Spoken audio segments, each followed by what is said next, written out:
Empty Horizons. By Golden Wing. Chapter 4.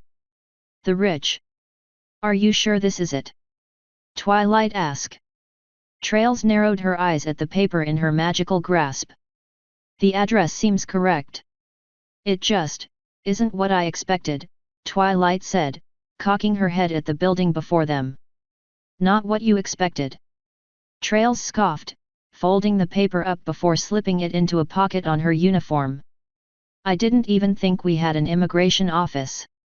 The whole thing is unexpected. Twilight shot a sideways glare at Trails, squinting as the dawn sun shone into her tired eyes, but said nothing.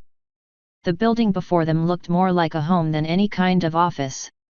It was a wooden building, something which Twilight had inferred was a sign of wealth in this distant future, with one side set into a tall stone pillar supporting a passing bridge and the remaining three open to the street. The walls were painted a pleasant, inoffensive blue, and if the relative lack of black stains on its sides were any indication, the paint must have been recent. Wide windows flanked wider balconies on the second and third floors, but no matter how hard Twilight looked, she didn't see any indication or sign that it was a government office. But this was the address. She had spent a full hour perusing city maps in search of this place, and she was absolutely certain that this was the right spot. She stepped confidently through the open archway, down the paved path and up the shallow stairway. Resisting the urge to use her magic, she raised a hoof and grasped the silver knocker, giving 3 solid knocks to the firm wooden door. Several seconds passed where nothing happened. Twilight shared an uncertain glance with Trails. The door opened abruptly, revealing a young unicorn stallion wearing a vivid purple bathrobe that clashed just as violently with his bright green mane as it did with his dark brown coat.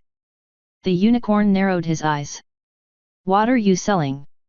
He leaned over to look behind the 2 mares. "Are you bringing the cider?" "Cider?" Twilight let out a nervous little chuckle. I think maybe we have the wrong place. Could you direct us to the immigration office?" The unicorn froze. He leaned in, slowly, lowering his voice to a hoarse whisper. "Did my uncle send you?" Trails rolled her eyes, stomping a hoof. "Look, is this the immigration office or not? We require its services." The unicorn's mouth flopped about uselessly before he spoke. "Well, yes, I suppose it is." He poked his head outside and scanned the street. "Come on in, I guess." Twilight bowed her head politely as she entered. The office looked even more like a home on the inside, with an open parlor decorated with a varied selection of tapestries and sculptures. She even saw a few relics displayed in glass cases, one of which she recognized as a piece of Cloudsdale sky marble. The parlor seemed to take up almost the entire floor, though there was a door set into one wall which hinted at other rooms. An elegant staircase curved up along one corner and past the high vaulted ceiling to the next floor. "This doesn't look much like an office," Twilight said. "Are all government offices like this?" Trails snorted. "Looks more like a ballroom to me." The unicorn let out a half-hearted laugh. No, this isn't the office. The office is over here. Please, step into my office." He led them towards the staircase, and as they came closer, Twilight picked out a small door set into its side. He pulled the door open with one foreleg, ushering them in with the other before closing the door behind them. Twilight frowned. It was pitch black inside. "Excuse me," she called. "There's no light in here." No response. A chill ran down Twilight's spine. The words salvage and sell bounced about wildly in her head. Trail's voice reached Twilight's ears. "Ugh, this is unbelievable." The shuffling of hooves along the wall preceded the flicking of a switch. Twilight flinched back as the room suddenly burst into a pale white light. She cracked an eye open, letting it adjust to the sudden brightness. She cut back a sharp gasp. The words disorganized and apocalypse bounced about wildly in her head. It was almost as if someone had taken Dusty Tome's messy airship quarters and shoved them into the cramped confines of the submarine. A thin metal desk set into the middle of the room practically cut it into two with its length, and the metal stools which flanked it looked as if they'd been designed to actively discomfort anyone that sat in them. A quartet of filing cabinets, barely taller than a pony, had been shoved into the small space behind the desk, each one resting at an angle that implied they were too tall to actually fit into the room but had been forced into place anyways. There were no windows. The only source of light was the bare bulb above the desk. Twilight jumped in surprise as the door opened behind her, smacking into her flank and pushing her aside. The brown unicorn slinked into the room with all the enthusiasm of a stallion paying taxes. "All right, my name's Easy Coast." He climbed clumsily over the desk, wincing as his horn scraped against the low ceiling, and fell into the stool on the other side. His robe had been replaced with a hasty polka dot bow tie that looked even more nervous than he did. He cleared his throat, adjusting his position in the stool before straightening up. "Welcome to, the Office of Immigration. How can I, help you?" Twilight glanced over to Trails. The other mare shrugged cluelessly and waved her on. With a flick of her tail, Twilight stepped up to the desk. "Well, Mr. Coast. I would like to apply for an ID." Mr. Coast flinched as if struck by the words. "You mean like, you lost yours and need a new one?" Twilight shook her head curtly. "No, I mean I've never had one and I need one." Mr. Coast let out a nervous, breathy laugh. "No, I don't think that's possible. Every pony gets an ID when they're born, so..." He whimpered as Twilight suddenly reared up onto the desk. "Is this the immigration office or not?" It is, but..." She banged a hoof against the desk. "And this is where immigrants would come to get an ID, so they could borrow a book from the public library." "Well, yeah, so then what's the problem?" Twilight snapped. "I want my books." Mr. Coast's whole body began to shake as he sniffled helplessly. I don't know how to do it," he whined. "I've never done this before, okay."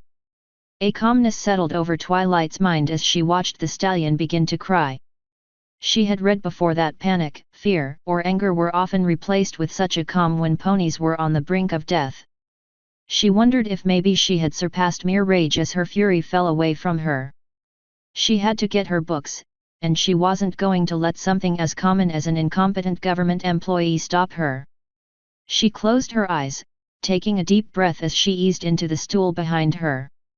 It was just as uncomfortable as she'd predicted. When she opened her eyes again she spoke gently, laying a comforting hoof on the stallion's shoulder. "Do you have a manual?" **. So I guess you're like a full equestrian now, hey?" Trails asked. Twilight looked away from the alley she'd been eyeing. "No use in running away now when I'm so close to figuring things out." "How do you mean?" Trails shrugged as the two of them walked around a passing wagon. "I mean you used to just be like, I dunno, some salvage we dug up. But now that you've got an ID, you're a citizen like every pony else." "Oh," Twilight said. "Wait, what? Are you implying that natural rights are attached to government-issued forms and not to a pony's being?" Trails stopped mid-step, grimacing. "You know, I'm starting to feel like maybe Saber won't approve of what I've done." "Ha!" Twilight let out a sharp, barking laugh. "I just can't wait to finally get some time with my books." A particularly thick plume of smoke blew into Twilight's face. She burst into a vigorous coughing fit, scrunching her nose up at the disgusting taste. "What is it with you and books?" Trails asked, resuming her walk. "They're just books, it's not like it's the end of the world if you don't get them." Twilight blinked. "Not the end of the world? It is the end of the world." She cut in front of the other unicorn, stopping her with a hoof. "Don't you get it? All this happened because my friends and I weren't here, and now we have to fix things and make them right again." Her throat began to tighten. Her mind started to drift, and she swiftly wrestled her thoughts back into focus. "Fix things? There's no time to think about anything else, just focus on fixing things. Trails frowned, lifting a hoof to brush Twilight's aside. She looked up thoughtfully as they passed under a bridge. I don't think this world is so bad. Not so bad. Twilight looked around her, at all the ponies trudging past them with their eyes dull and their coats stained black. There was so much smoke, and none of the rolling green hills, blue skies, or thick white clouds that had once characterized Equestria. Her homeland had gone from a vibrant rainbow of color and life to a black-stained skeleton of what it once had been. You don't even know how far it's fallen. Trails grinned. Actually, Twilight, I think things have really been looking up. She snickered quietly and sped up, taking the lead. Twilight flicked her tail. Whatever. Luckily, the library wasn't much further. That was all that had kept her going through the day, the promise of the library, and the books she could use to get some insight on what had happened. Getting the ID had been no easy task. Twilight was convinced that the immigration office manual was written either by or for someone that didn't ever read it, and the sheer mass of grammar mistakes and ambiguities that marred each page had nearly driven her mad. It hadn't helped that a dozen other unicorns had arrived half an hour in for some kind of party, and had insisted on carousing loudly in the parlor instead of coming back later as Twilight had asked. If she didn't know any better, she'd think that Mr. Coast didn't even care about his job. A government employee ought to take their role seriously, like Ms. Cheerly always nope. Focus, Twilight.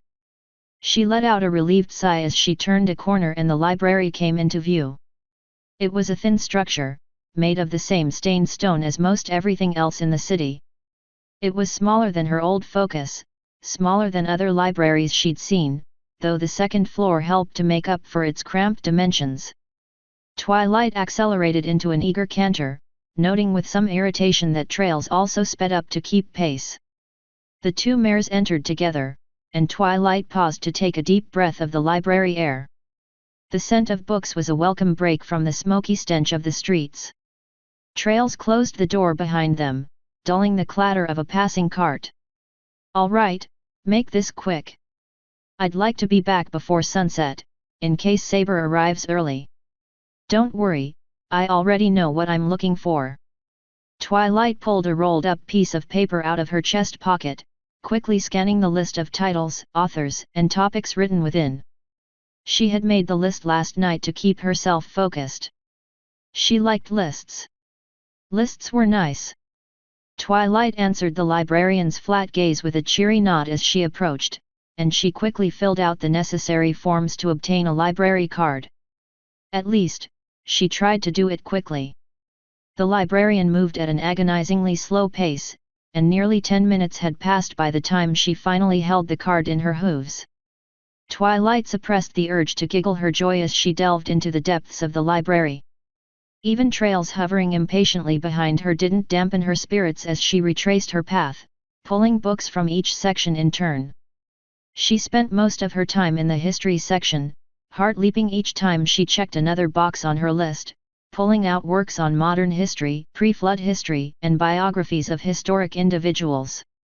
She made brief detours into geography and science as well, picking up a pair of atlases and a gigantic tome which seemed to discuss the nature of the floating islands themselves. She found a piece on the gifted and a treatise on cutie marks, and lastly she visited the library's painfully scarce magic section. Unfortunately, the library didn't seem to have much in the way of books on magic. She needed some kind of healing or diagnostic spell, or at least some base she could attempt to construct her own spell from.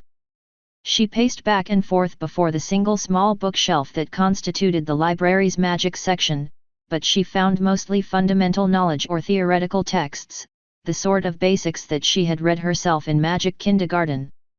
The closest thing she found to an actual spellbook was a collection of advanced levitation techniques, all of which were incorrectly named.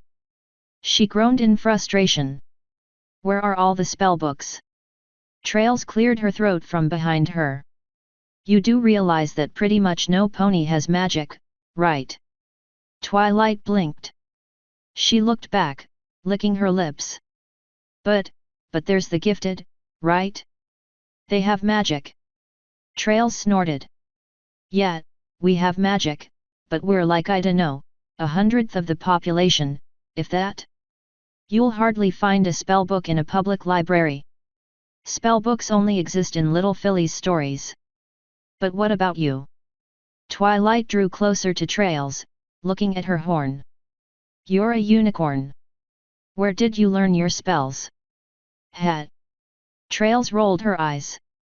You mean spell, right? No pony can have more than one spell, even among gifted. What good is a spellbook? Twilight felt her legs go weak, and she sat down heavily. Of course there's no spellbooks.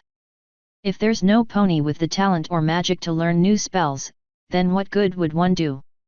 She was probably the only unicorn for hundreds of years that wasn't restricted to the instinctive talent spells that unicorns came to learn on their own. She bit her lip, shivering. How am I going to save Fluttershy? You okay there? Trails tentatively reached out and pat her on the back. Don't cry, all right? Please? Can we just go back now? Twilight fought back her tears. She thought of Fluttershy lying asleep, never waking up again. I don't want to lose you too. She'd already lost so much. No time to cry. She would fix things. She looked up to Trails, pulling her close with a hoof. Can you teach me your spell? If I can learn from Trails, then that shows that I can learn from any pony. And then I just have to find a unicorn with the right spell. Trails flinched back from the sudden intensity in the mare's voice. Well, I don't really know if that's possible. It is. Twilight snapped. She leapt back to her hooves, not breaking eye contact. I can do it, okay? I was Princess Celestia's personal. She paused, closing her eyes before pushing the next word forth. Faithful student. I can learn any spell you show me. Trails glanced furtively side to side. Twilight followed the mare's eyes, and saw a few other library patrons watching from a distance. Oh! Trails pulled herself away from Twilight's grasp, lowering her voice. Okay, I believe you. But not here, all right? Saber'll be mad enough as it is and it's getting late. Let's just get your books and head back. Just one more book, Twilight said. She looked up to the top of the magic bookshelf, horn glowing as she magically grasped a leyline atlas and levitated it into her bags. She was curious to see how the ley lines had shifted during her absence. Ah, stars! Stop that! Trails flicked Twilight's horn, shorting the magic before grabbing her by the collar and tugging her towards the front desk. Let's go! Asterisk. Twilight was practically shaking in anticipation as she waited before the Long Salvage Incorporated office. She had spent the entire 20 minutes of the walk from the library fighting the urge to levitate a book out of her bags and read it on the go, restrained only by Trail's stern glares and the constant need to dodge and weave through the crowds of Hayden, but now she was here. There was nothing left to stop her from reading these books. She would fix things. Trails pulled her key out and tried the door, but it didn't even budge. She let out an exasperated growl and pounded on the wood with a hoof. Flint! Get up! Twilight heard the shuffling of heavy hooves on the other side of the door, and it opened to reveal a groggy Flintlock on the other side. Oh good, you're back. Was gettin' worried that Saber D beat ya to it, he said. I didn't think y'd take so long. Yeah, well neither did I. Trails stepped inside, heading for the desk. Did we get any customers? Any issues? Flint shrugged as Twilight stepped past him. Hard to say. That blue pony was gettin' real insistent on leavin', so I just propped myself against the door and told ER she could leave if she moved me. She kept it up for about half an hour, then I fell asleep. Trails shook her head as she settled down behind the desk. Damn, you're lazy. Go upstairs, I'll tend the shop. Twilight didn't hear his response, as she was already halfway up the steps. She came out on the second floor to see her friends in more or less the same positions as when she left. Rainbow was prowling the ceiling next to the window, occasionally making a half-hearted attempt to open it. Applejack and Rarity were having a hushed conversation on one sofa, occasionally throwing furtive glances across the table in the center of the room. Twilight didn't bother to look to the other sofa. She didn't need to be distracted by Fluttershy's sleeping form. Her ears drooped as she tried to shut out Pinky's quiet mutterings, and she immediately began to organize her freshly borrowed books by subject, page length, priority, and publishing date. Now where did I put my notepad? A delicate cough threatened to shatter her fragile focus. Twilight, darling. Hoof steps approached from behind. Twilight flicked an ear irritably as a dainty hoof laid itself upon her shoulder. Twilight, I think we should talk, Rarity said. Can we do it later? Twilight asked, not looking back.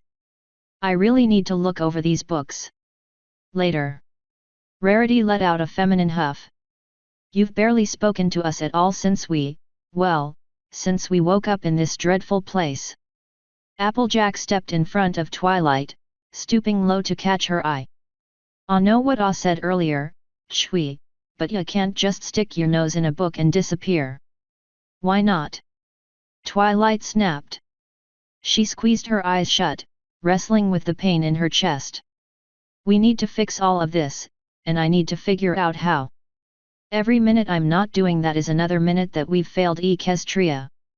A hoof pulled at her face, and she opened her eyes to see Rarity's blue pupils looking down at her sternly. Because we need you, Twilight.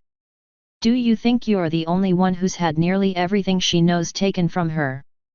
Her eyes softened as she pulled Twilight into a hug.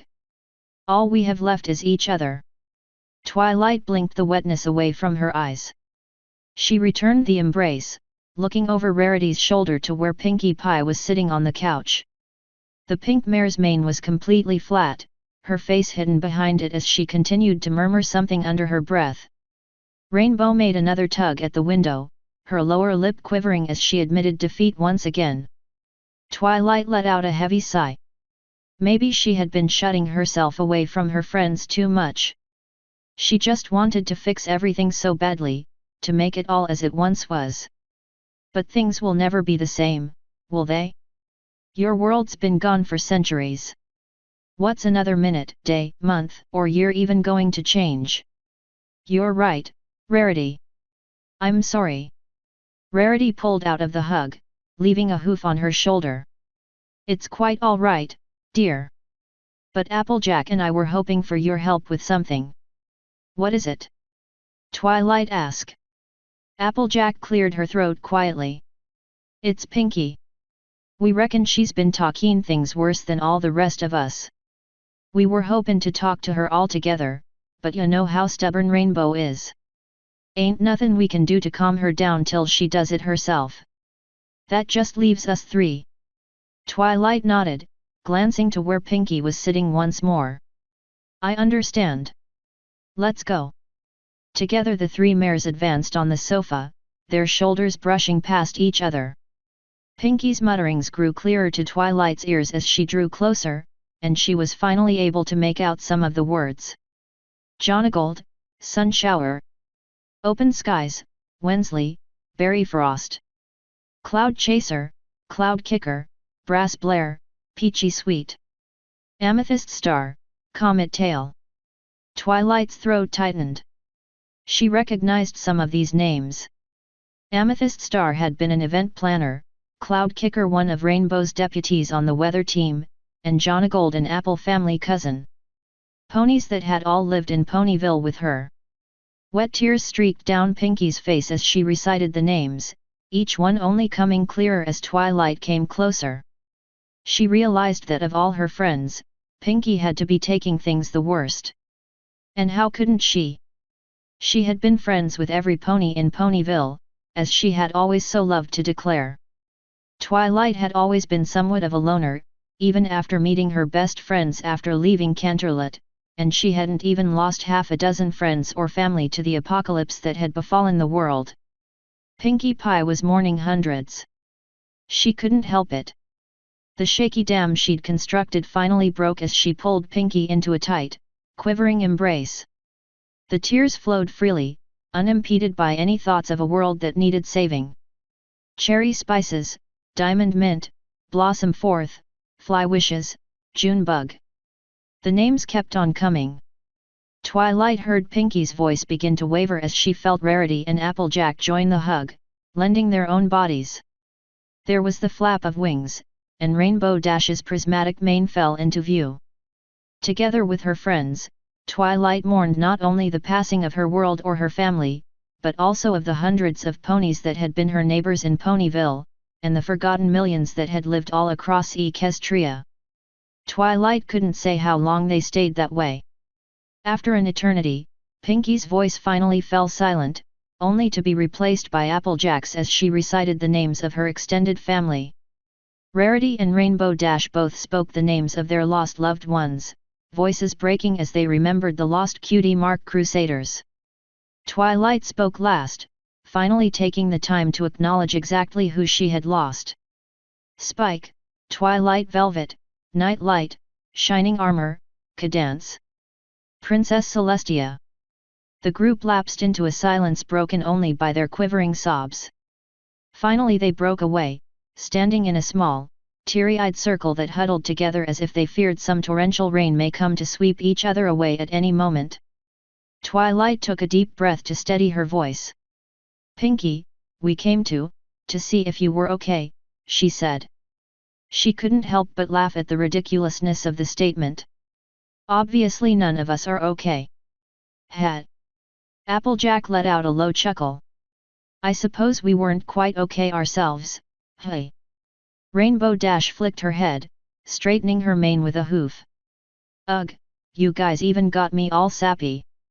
Rarity sniffled as she wiped a black trail of mascara from her cheeks, pouting. "Oh, this is just awful. All this crying has ruined my makeup, and I haven't a clue of where to get more." Pinkie Pie giggled, her mane puffing up ever so slightly. For a brief moment she almost sounded like she had before they'd woken up at the end of the world, and Twilight wondered if she would ever be back to how she used to be. Will any of us ever be the same? The sound of her laughter was like a streak of vivid sunlight cutting through a dark room. Twilight could feel herself relaxing, and saw her friends doing the same around her. Perhaps it was instinct, or force of habit, or maybe just some secret magic that only Pinkie possessed. The laughter spread between her friends like wildfire, and soon all five of them were giggling uncontrollably, neither one quite sure what they were laughing at but relieved to do it nonetheless. They were together. Despite anything else that might have happened, they were still together. Even if they had lost everything else, they still had each other to cling to. Twilight looked around for the first time in what felt like hours, and saw Flint shaking his head grumpily by the stairway. "Y'all mares are crazy," he grumbled. The comment spurred on another round of laughter, harder this time. They fell to the floor, writhing about in fits. When the last of the giggles finally died down, Twilight climbed back to her hooves feeling miraculously refreshed. It was as if a dark haze had cleared from the room, and she was able to breathe and see clearly for the first time in days. "Thanks, girls," Pinkie said, looking up. "I guess I really needed that." "I think we all did, Pinkie," Applejack said. "I am just glad you're all right." "Yeah." Pinkie closed her eyes, taking a deep breath.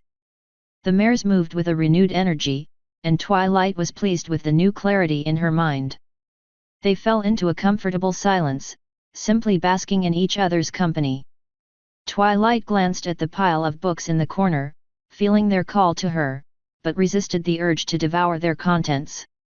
The world wasn't in any immediate danger, at least not of its current equilibrium being disturbed, and she felt safe in the knowledge that a few moments relaxing with her friends couldn't possibly do any harm. Asterisk. The red-orange light of sunset was filtering through the one window of the second floor when Twilight heard the sound of the front door opening below. She raised her head blearily from its place on Pinkie's shoulder, ears twitching at the sound of conversation approaching up the stairway. Sea Saber stepped into view, her eyes immediately darting to the veritable hoard of books next to the table.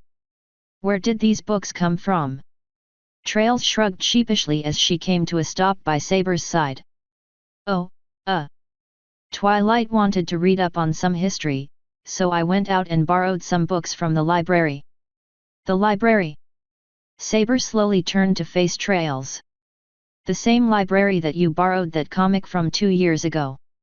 Trails blinked. Yes. There was a long moment where Saber didn't say anything, only narrowing her eyes as Trails shied away. You got her an ID and took her to the library, didn't you? Trails looked away, suddenly finding the pile of books to be very interesting. Well, I suppose you could say that, yet. Saber sighed, running a hoof through her mane. Did you at least manage to keep her gift hidden? Never mind, we'll talk later. Saber turned, arching a brow at the pile of mares on the floor. Mr. Rich apologizes for any inconvenience. He'd like to extend an invitation to dine with him at his estate tonight. Twilight straightened up, climbing to her hooves as her friends stirred around her. Rainbow Dash was the first to speak. Invitation, hey? And what happens if we say no? Then you'll be free to go, Saber said. Mr. Rich is not in the business of keeping ponies against their will. What is he in the business of, exactly? Twilight asked. Flint spoke up from his spot in the corner. That's ain't an easy question to answer, little mare. Saber nodded. He describes himself as a business pony, but all the business ponies I know say otherwise. Do you want to come, or not? She glanced over to the pile of books. I would recommend that you do. And why's that? Applejack asked. Where else would you go? Saber asked. Out onto the street? You have no bits to pay for a room, and I doubt you want to take up labor in the factories or mines. There's a dozen ponies on every street corner waiting to con you.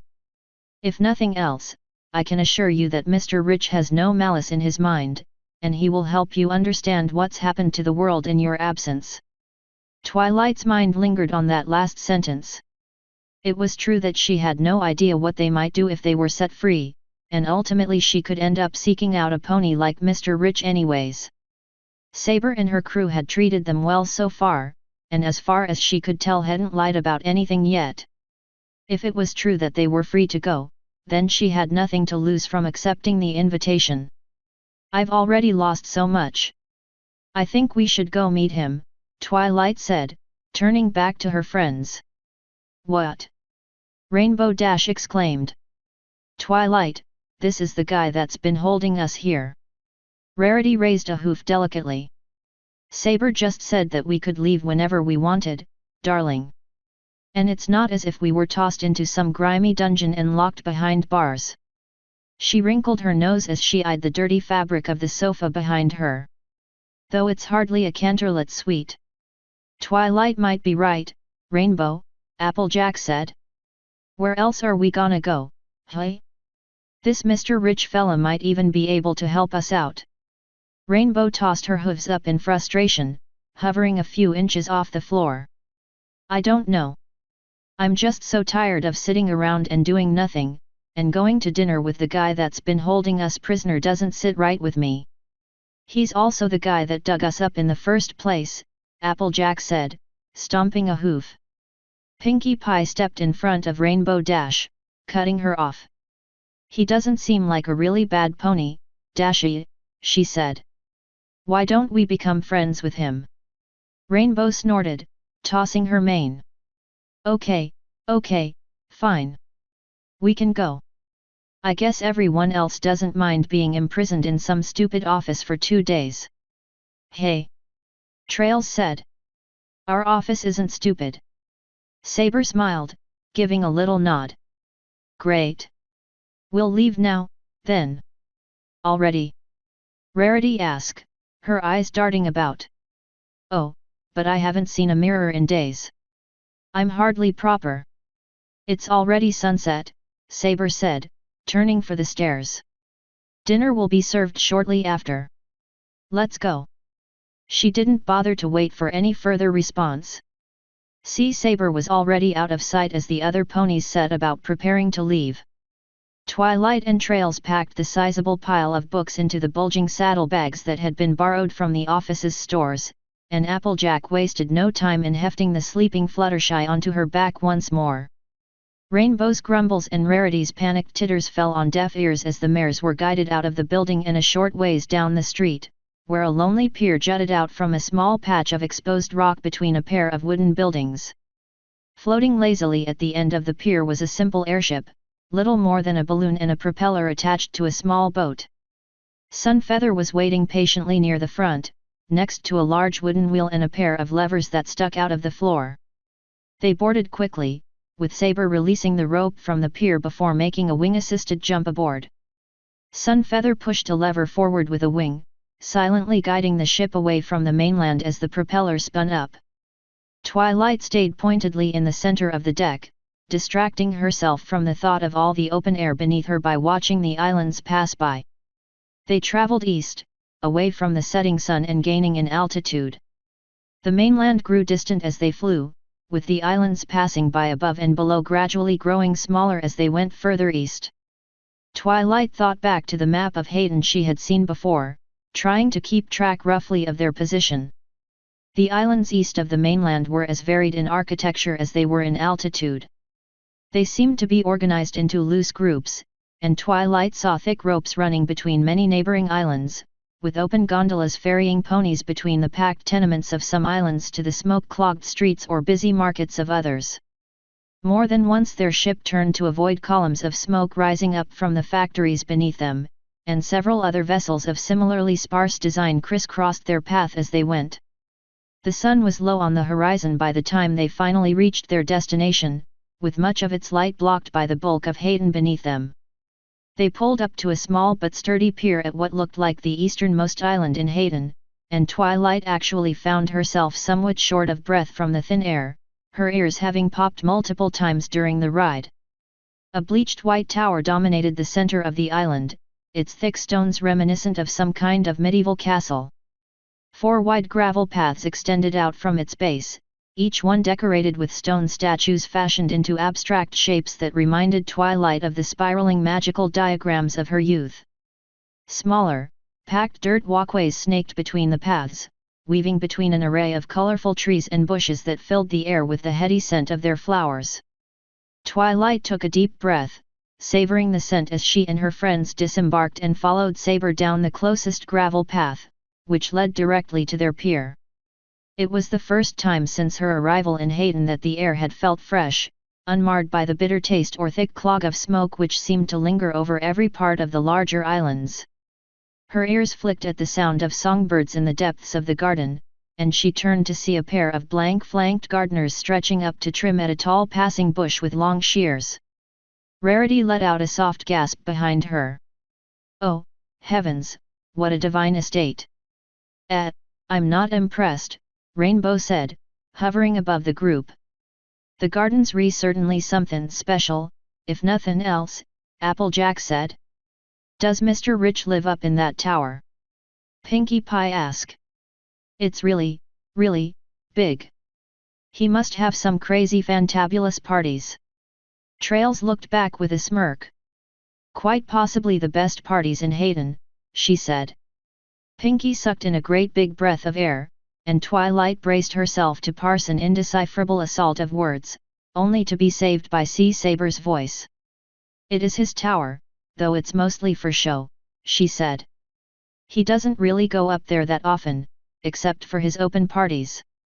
He normally likes to entertain guests downstairs." Twilight cocked her head, looking back at the receding silhouette of the small ship they'd taken here. "He pays for all this with salvage crews." The only other ships she saw docked were all of the same Spartan, air taxi design that seemed to be used for getting around locally. There wasn't any sign of any other large, long-range roaming ships like the Argo that other salvage crews might use, and as far as she knew the crew's little office hadn't had a single customer for the past 2 days. Flint let out a low chuckle from the back of the group. "We're more a hobby of his, actually." Saber nodded. You can ask him about it yourself, if you want. We just work for him. They came at last to the ornate wooden door at the end of the path, its surface carved into swirling patterns and further decorated with the same flowering vines that crawled across the marble statues of rearing earth ponies. It opened of its own volition as they approached, sweeping inwards with startling silence. A smartly dressed unicorn mare was waiting for them in the expansive vaulted chamber that served as the tower's foyer. Twilight couldn't help but stare at the blank spot on her exposed flank as she bowed. "Welcome to the estate. Mr. Rich is waiting in his study," the mare said. "Thank you, Aura," Saber said, not breaking stride. She led the group across the room, to a wide archway set into the base of the staircase which curved up the walls. Beyond the arch was another curved stairway with a similarly gradual slope, though this one sloped downwards. Gently flickering lanterns set high on the rounded walls illuminated the carpeted steps as well as the sweepingly intricate murals painted onto each side. The murals seemed to tell a story, perhaps that of a popular legend, and Twilight studied them with wide eyes as they passed in the hopes of learning more of the history she had missed. The beginning of the murals seemed to be the artist's interpretation of Equestria during Twilight's time, with wide plains and rolling hills, each side showing a stylized depiction of the Alicorn sisters watching lovingly over the cottages that dotted the countryside. The princesses were depicted as watchful goddesses, with their flowing manes each taking up the entire sky at one point, their manes flowing in gentle twirls across sunny day or starry night. Twilight's eyes especially lingered upon the warm gaze of Princess Celestia, her pale pink eyes full of a knowing kindness. They delved further down the stairway, and Twilight was forced to tear herself away from her old mentor as the mural changed. The equestrian countryside grew dark as heavy clouds rolled into view, carrying on their backs a trio of hazy ethereal beasts with the tall, majestic bearing of horses, their flanks little more than wispy curls of grey smoke. Wendigos.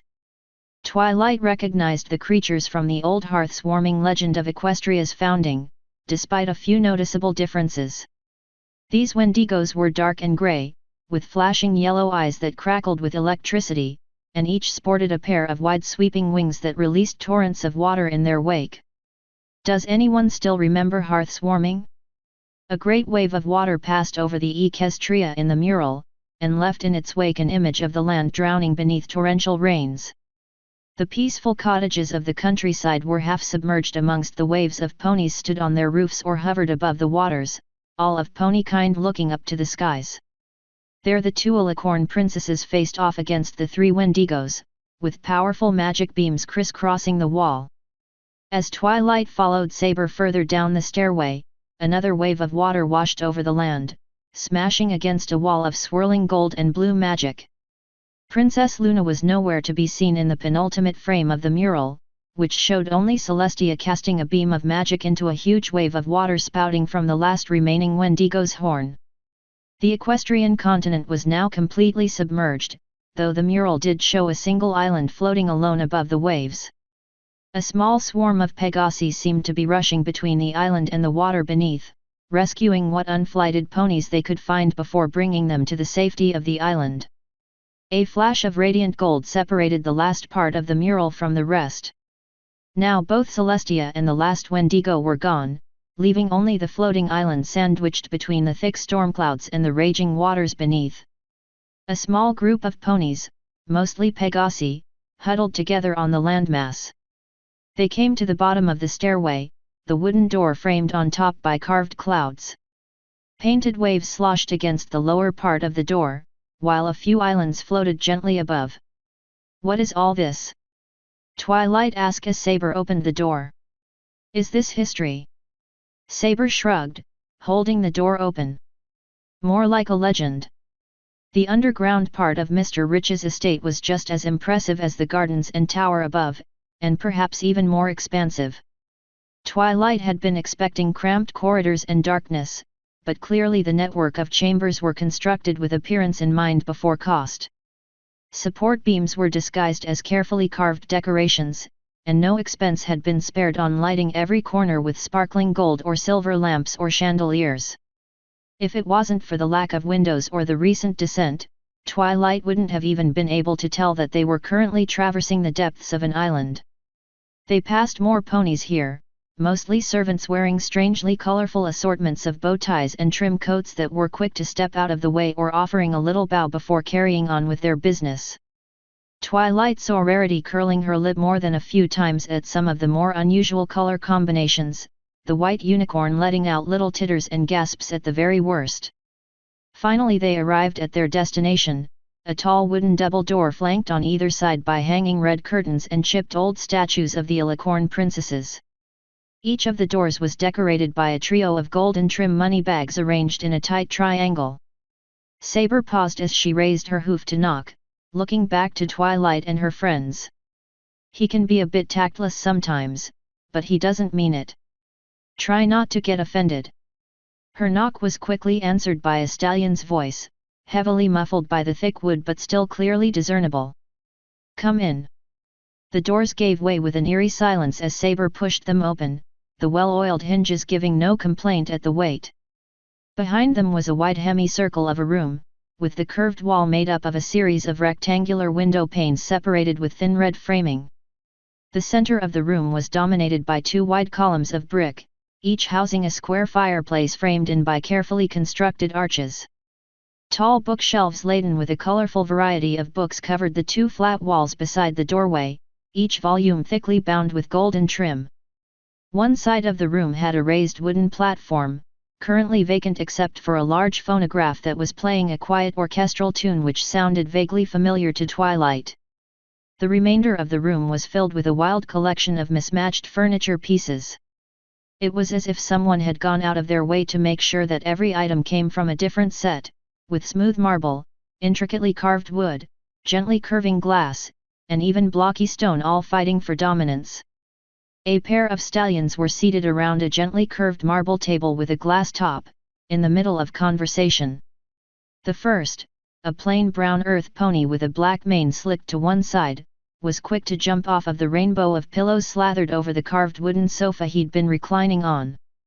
He spread his hooves wide in welcome, beaming brightly at the new arrivals. Ah, and these must be my latest finds. Welcome, welcome, he said, beckoning to them eagerly. Please, sit wherever you'd like.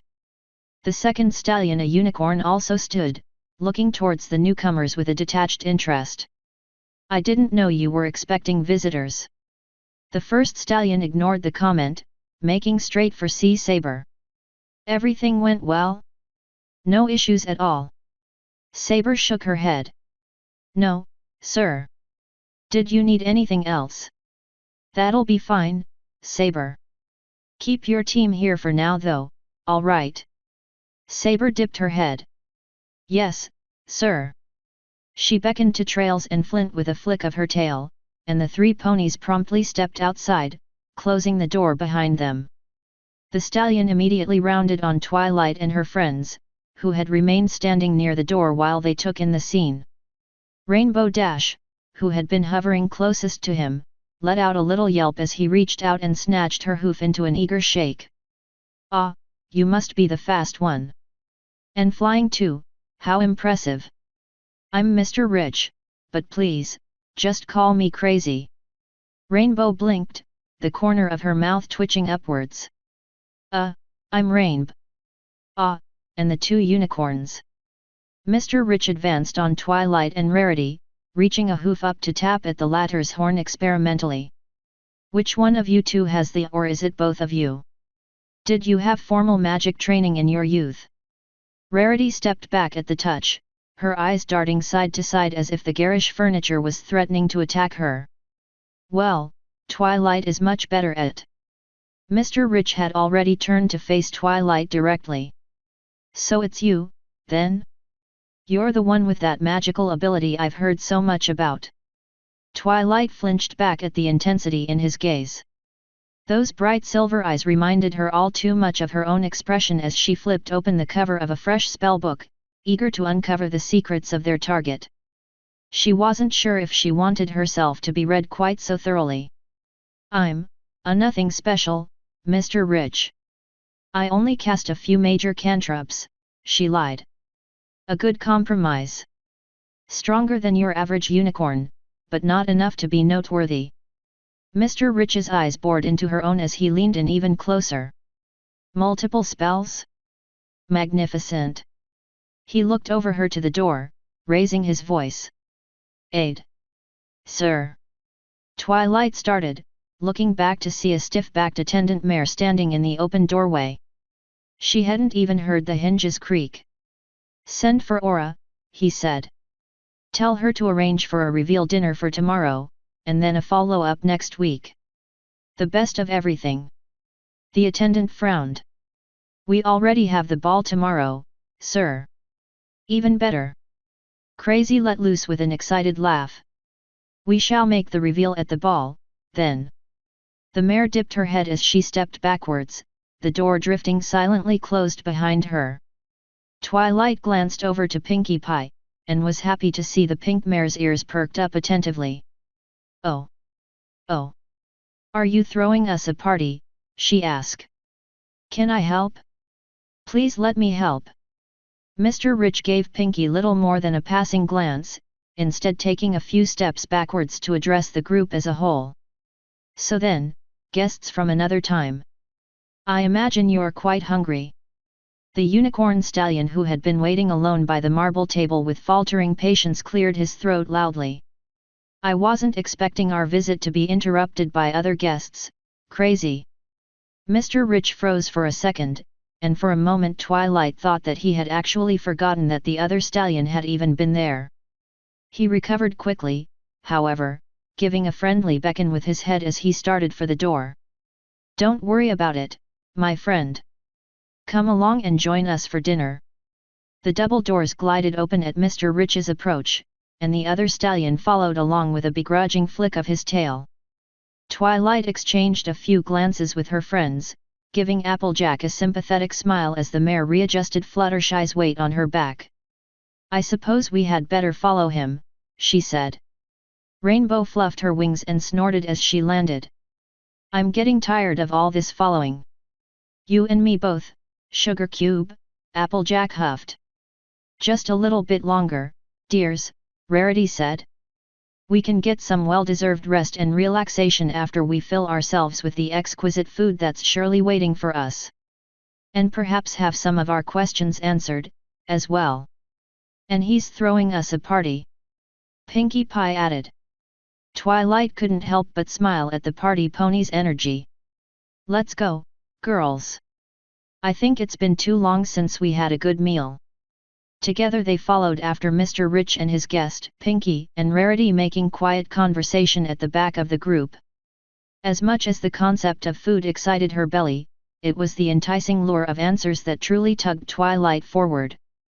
And even though she knew a good night's rest would be good for her, Twilight didn't think she'd be able to truly relax for a long time. Author's note. Will Twilight and company finally get some answers? Will Trails ever return her book?